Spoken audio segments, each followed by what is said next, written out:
lentidagi li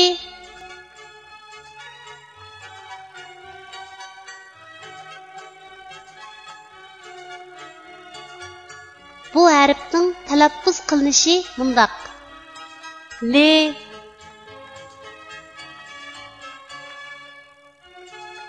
Endi bu harfni o'z ichiga olgan misollarni ko'rib o'tamiz. Lining beshidan ulinadigan shakli. Misol lunga. Lining bosh va oyog'idan ulinadigan shakli. Misol biliq. Lining oyog'idan ulinadigan shakli. Misol zambil. Lining ayrim shakli. Misol shal. Tuanda biz rasmga birlashtirib, yuqorida o'rganib o'tgan harfning to'g'ri yozilish tartibini mashq qilib o'tamiz. Lunga li harfining beshidan ulinib keladigan shaklning yozilish tartibi.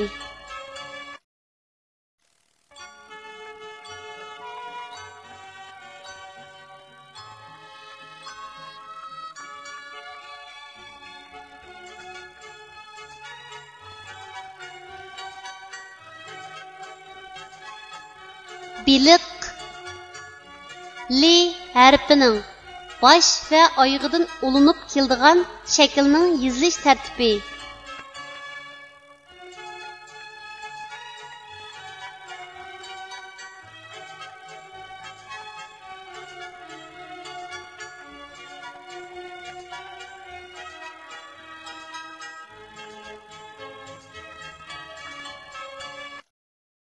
Zambil li harfining oyog'idan ulinib keladigan shaklning yozilish tartibi.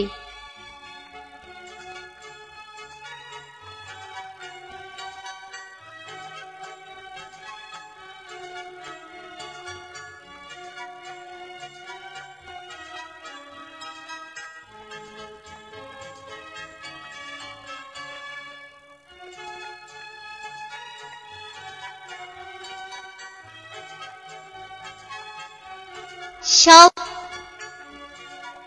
li harfining ayrim shaklining yozilish tartibi.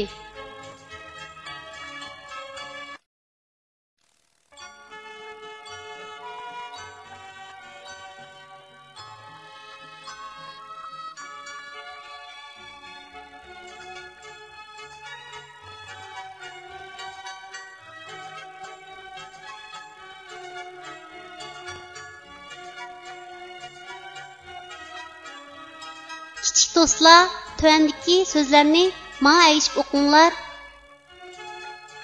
Olma, olma. Alim, alim. Elan, ilan. Yağlık, yağlık. Dazmal, dazmal. Lale, çılan, çılan, laçın,